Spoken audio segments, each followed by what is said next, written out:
10세기 초 한반도는 하나의 나라가 아니었습니다. 신라는 이미 힘을 잃어가고 있었고요. 그 틈을 타고 두 세력이 새롭게 일어섰습니다. 하나는 견훤이 세운 후백제, 다른 하나는 궁예가 세운 후고구려였죠. 세 나라가 동시에 한반도를 두고 다투던 시대, 역사는 이 시기를 후삼국 시대라고 부릅니다. 근데 이 치열한 삼파전 속에서 지금 우리가 아는 최종 승자의 이름은 견훤도 궁예도 아니었습니다. 바로 왕건이었는데요. 사실 이 이름이 처음부터 유력했던 건 아니었습니다.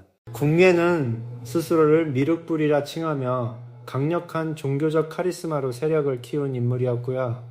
견훤은 신라의 정규 무관 출신으로 실전 경험과 군사력에서 이미 압도적인 기반을 갖추고 있었습니다. 이 둘에 비하면 왕건은 한 사람의 장수, 그 이상도 이하도 아니었죠.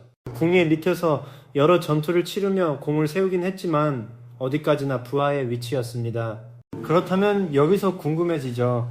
스펙으로 따지면 한참 밀리던 이 장수가 어떻게 결국 후삼국을 통일하는 자리에 올랐을까요?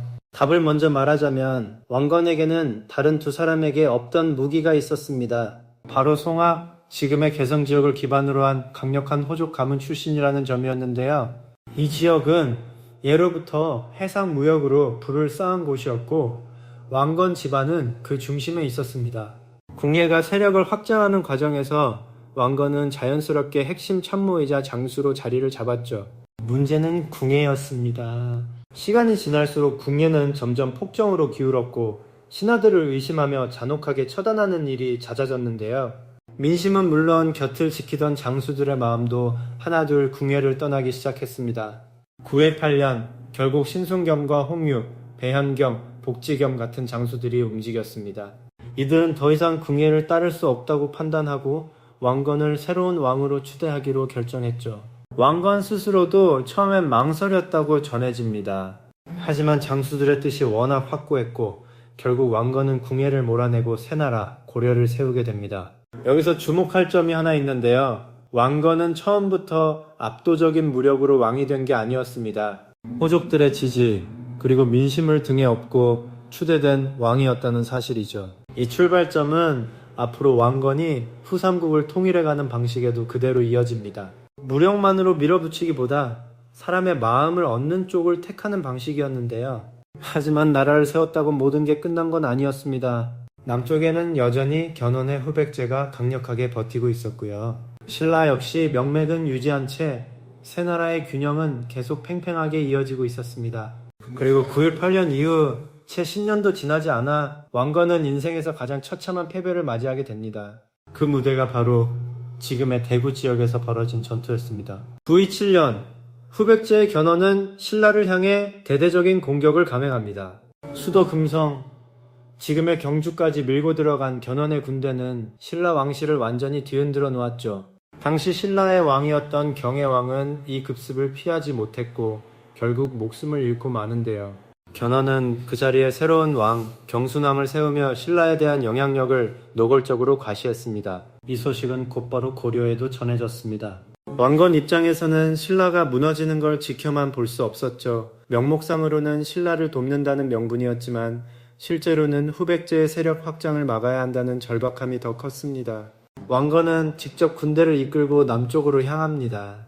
향한 곳은 지금의 대구 팔공산 일대, 당시 이름으로는 공산이라 불리던 지역이었는데요. 이곳에서 왕건의 고려군과 견훤의 후백제군이 정면으로 맞붙게 됩니다.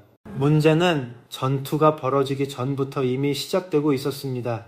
견훤은 이 지역 지형을 훤히 꿰고 있었고 병력 배치에서도 한 수 앞서 있었죠. 반면 왕건의 군대는 신라를 구원하러 급하게 움직인 터라 충분한 준비를 갖추지 못한 상태였습니다. 기록에 따르면 왕건이 이끈 병력은 기병 위주로 구성된 소수 정예였다고 전해지는데요. 숫자로는 후백제군에 크게 못 미쳤다는 이야기가 있습니다. 전투가 시작되자 상황은 순식간에 고려군에게 불리하게 흘러갔습니다. 후백제군은 지형의 이점을 살려 고려군을 포위하듯 몰아붙였고요. 곳곳에서 고려의 장수들이 하나둘 쓰러지기 시작했습니다. 이 전투에서 전사한 장수만 8명에 달했다고 알려져 있는데요. 그야말로 고려 건국 이후 겪어본 적 없는 최악의 패배였습니다. 더 심각한 건 왕건 자신이 포위망 한가운데 갇혀버렸다는 사실이었죠. 후백제군은 왕건의 목만 노리고 좁혀 들어오고 있었고요.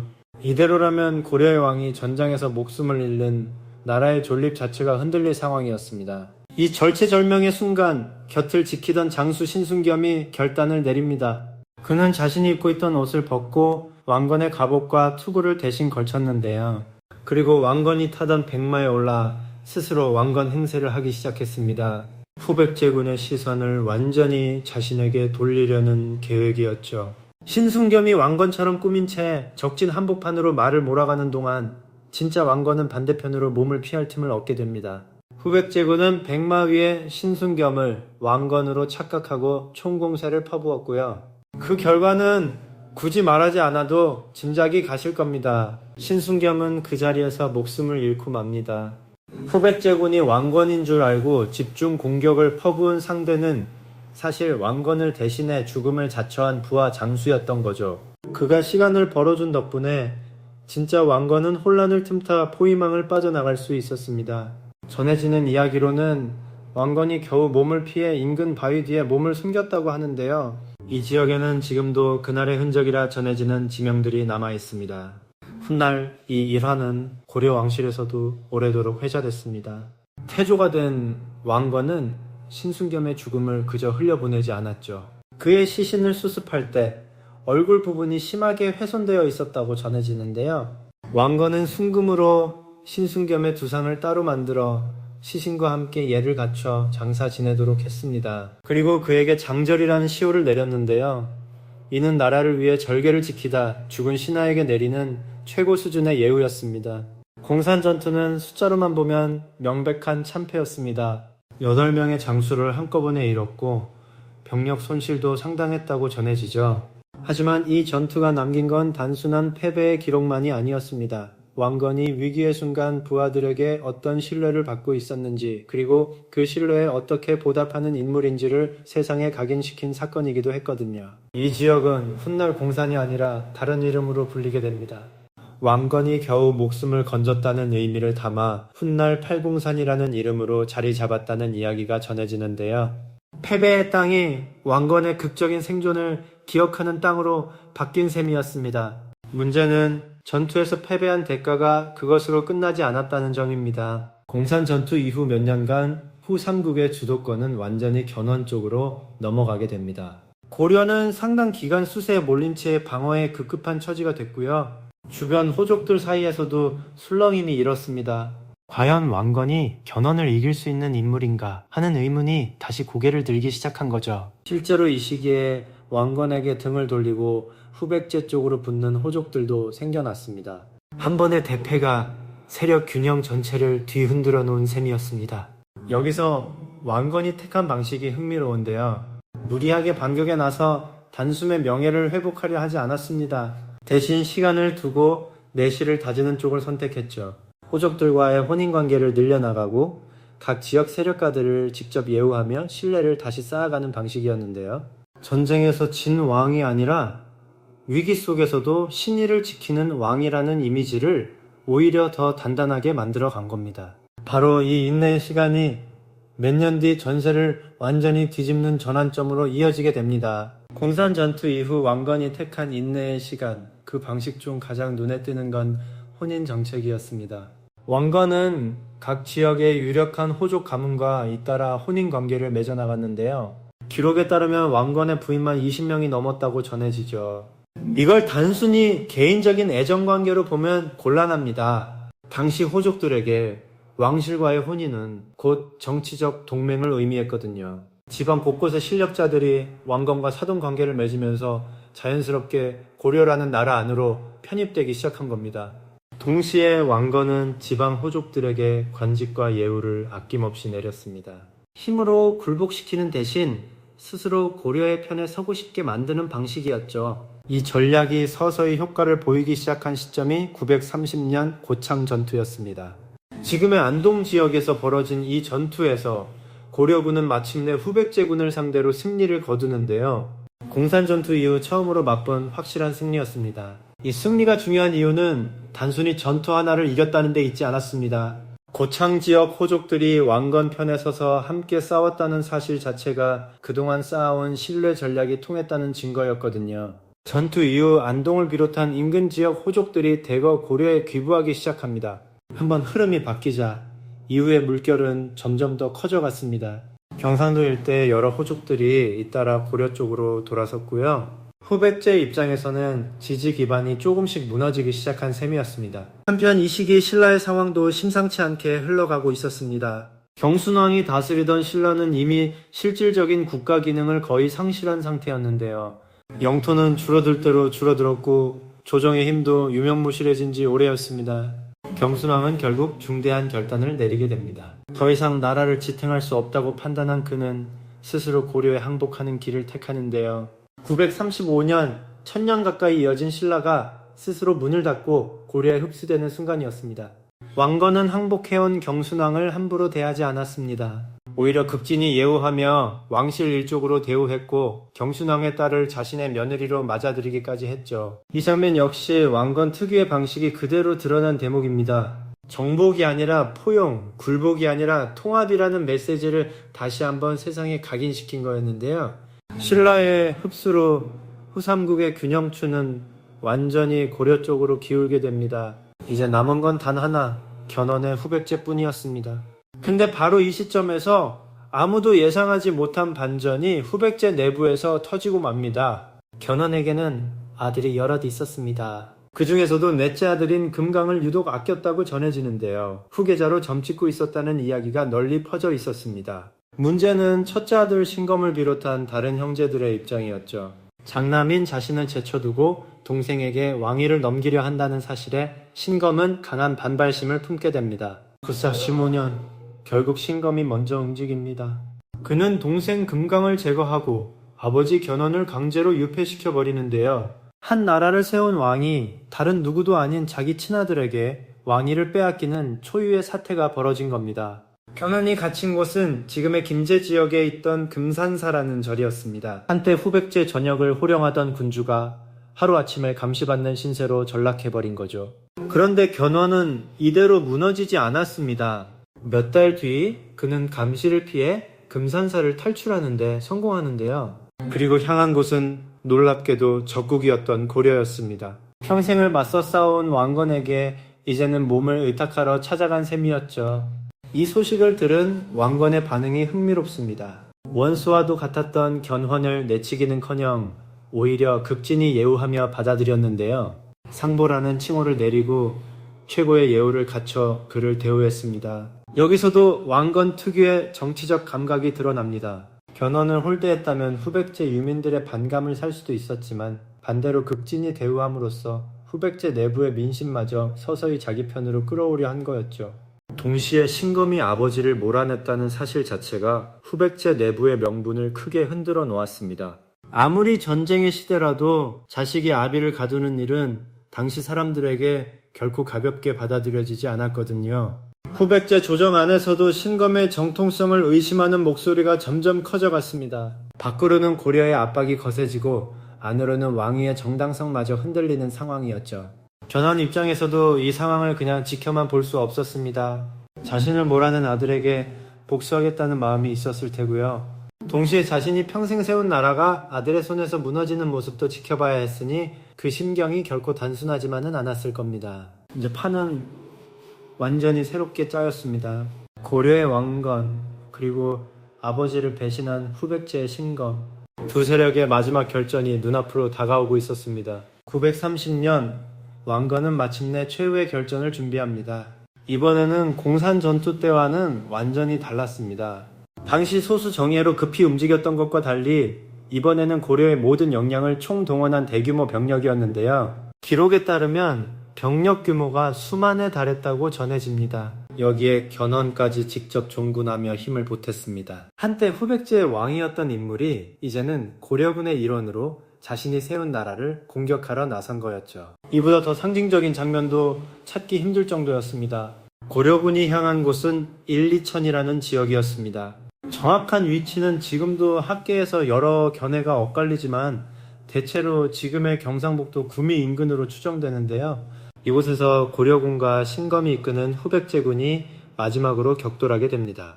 전투가 시작되기 전부터 이미 승부의 추는 한쪽으로 기울어 있었습니다. 신검의 후백제 내부는 아버지를 몰아낸 정통성 논란으로 이미 크게 흔들리고 있었거든요. 병사들의 사기 역시 예전 같지 않았다고 전해집니다. 반면 고려군은 그동안 쌓아온 호족 연합의 힘을 고스란히 전장에 쏟아부었습니다. 여러 지역에서 모인 병력들이 하나로 뭉쳐 조직적으로 움직였고요. 전투가 본격적으로 시작되자 상황은 순식간에 결판이 났습니다. 일부 후백제 장수들은 제대로 싸워보지도 못한 채 항복을 선택했다고 전해지는데요. 이미 무너진 명분 앞에서 끝까지 싸울 의지를 잃은 병사들이 많았던 겁니다. 신검 역시 더 이상 버틸 수 없다는 걸 깨달았습니다. 그는 결국 황산, 지금의 논산지역 탄현이라는 곳에서 왕건에게 항복하고 마는데요. 한때 삼국을 호령하던 후백제가 이렇게 허무하리만치 빠르게 무너져 내린 겁니다. 여기서 왕건은 또 한 번 예상 밖의 선택을 합니다. 아버지를 몰아내고 나라를 빼앗은 신검을 처형하지 않고 살려준 거였죠. 왕건은 신검의 죄를 주변 신하들의 협박과 강요 때문이었다고 정리하며 죽음 대신 관용을 베풀었습니다. 이 결정에도 왕건 특유의 계산이 깔려 있었을 겁니다. 후백제 유민들의 반발을 최소화하고 통합의 이미지를 마지막까지 지켜내려는 의도였겠죠. 이렇게 936년 후삼국은 마침내 하나로 통일됩니다. 궁예, 견훤보다 스펙이 밀렸다고 평가받던 한장수가 결국 세 나라를 하나로 묶어내는 최종 승자가 된 순간이었습니다. 통일을 이뤄냈다고 해서 왕건의 과제가 모두 끝난 건 아니었습니다. 오히려 여기서부터가 진짜 시험대였는데요. 세 나라로 갈라져 있던 백성들의 마음을 하나로 묶는 일이 전쟁에서 이기는 것보다 훨씬 어려운 문제였거든요. 신라 출신, 후백제 출신, 고구려 계승을 내세운 세력까지 저마다 다른 정체성을 가진 사람들이 하루아침에 한 나라의 백성이 된 상황이었습니다. 왕건은 이 문제를 힘으로 억누르는 대신 또 한 번 통합의 방식을 택합니다. 후백제 출신 인재들도 차별 없이 등용했고요. 신라 왕실의 후손들에게도 계속해서 예우를 유지해줬습니다. 정복자가 아니라 통합자라는 이미지를 끝까지 밀고 나간 셈이었죠. 한편 견훤의 말년은 그리 평탄하지 못했습니다. 아들의 배신, 나라의 몰락, 그리고 결국 적국이었던 고려의 몸을 의탁해야 했던 처지까지 이 모든 무게가 노년의 견훤을 짓눌렀을 겁니다. 기록에 따르면 견훤은 통일이 이뤄진 지 얼마 지나지 않아 등창을 앓다가 세상을 떠났다고 전해지는데요. 한 시대를 호령했던 군주의 마지막 치고는 쓸쓸한 결말이었습니다. 궁예, 역시 왕건에게 쫓겨난 뒤 비참한 최후를 맞았다고 전해집니다. 이렇게 후삼국 시대를 이끌었던 세 인물 중 끝까지 살아남아 새로운 시대를 연건 왕건 한 사람뿐이었습니다. 여기서 다시 처음 질문으로 돌아가 볼 필요가 있습니다. 왜 하필 왕건이었을까요? 군사력만 놓고 보면 견훤이 앞섰고 카리스마와 세력 확장 속도로는 궁예가 앞섰던 시절도 있었습니다. 하지만 두 사람 모두 결정적인 순간에 사람의 마음을 잃었습니다. 궁예는 의심과 폭정으로 곁에 있던 신하들마저 등을 돌리게 만들었고요. 견훤은 후계 문제를 제대로 매듭짓지 못해 결국 신하들의 손에 무너지고 말았습니다. 반면 왕건은 공산 전투에서 죽음 직전까지 몰렸던 순간에도 신순겸이라는 부하가 목숨을 걸고 지켜줄 만큼 신뢰를 쌓아둔 인물이었습니다. 혼인 정책과 예우를 통해 호족들의 마음을 얻었고 항복해온 적장과 몰락한 왕실까지도 끝까지 품어냈죠. 결국 후삼국 통일의 진짜 승부처는 전장의 무기가 아니라 사람의 마음이었던 셈입니다. 스펙에서 밀렸던 한 장수가 최종 승자가 될 수 있었던 이유, 그건 바로 이 지점에 있었습니다. 결국 왕건의 이야기는 지금 우리에게도 여러 질문을 던집니다. 압도적인 힘을 가진 쪽이 반드시 끝까지 살아남는 건 아니라는 사실이죠. 궁예는 초창기 가장 강력한 세력을 이끌었지만 신뢰를 잃는 순간 모든 걸 잃었습니다. 견훤은 뛰어난 군사 지도자였지만 가장 가까운 혈육의 마음조차 붙잡지 못했습니다. 두 사람 모두 한때는 최종 승자의 가장 가까운 인물들이었는데요. 하지만 결정적인 순간 사람을 대하는 방식에서 균열이 생겼고 그 균열이 결국 나라 전체를 무너뜨렸습니다. 왕건이라고 완벽한 인물이었던 건 아닙니다. 공산 전투에서의 대패는 분명 그의 판단 착오였고 그로 인해 신순겸을 비롯한 많은 장수들이 목숨을 잃었으니까요. 하지만 왕건은 실패 이후의 태도에서 다른 두 사람과 확실히 갈렸습니다. 패배를 인정하고 신의를 지킨 신하에게 끝까지 애를 다했고요. 무너진 신뢰를 다시 쌓기 위해 조급해하지 않고 시간을 들였습니다. 이 인내의 시간이 있었기에 고창 전투에서의 반전도, 신라의 자발적인 흡수도 가능했던 겁니다. 그리고 후백제 내부의 균열이 찾아왔을 때 왕건은 그 기회를 놓치지 않았습니다. 적이었던 견훤마저 품어내며 마지막까지 통합이라는 원칙을 지켜냈고요. 이렇게 908년 건국부터 936년 통일까지 왕건은 단 한 번도 압도적인 무력만으로 승부를 보지 않았습니다. 대신 위기의 순간마다 사람의 마음을 얻는 쪽을 택했고 그 선택들이 하나씩 쌓여 결국 후삼국이라는 거대한 판을 뒤집어냈습니다. 지금 우리가 살아가는 사회에서도 이 이야기는 낯설지 않게 다가옵니다. 스펙이나 초반 조건이 다소 부족하더라도 위기 앞에서 어떤 선택을 하느냐가 결국 판을 가르는 경우가 많으니까요. 궁예처럼 의심으로 사람을 잃을 것인가, 견훤처럼 가장 가까운 관계를 소홀히 할 것인가, 아니면 왕건처럼 패배 속에서도 신뢰를 쌓아갈 것인가. 역사는 이미 그 답을 하나의 사례로 남겨놓았습니다. 궁예도 견훤도 아닌 왕건이 최종 승자가 된 이유, 그건 결국 무력의 크기가 아니라 사람의 마음을 얻는 방식에 있었습니다. 928년의 건국부터 936년의 통일까지 20해에 가까운 이 시간은 그렇게 한반도의 새로운 천년을 여는 출발점이 되었습니다.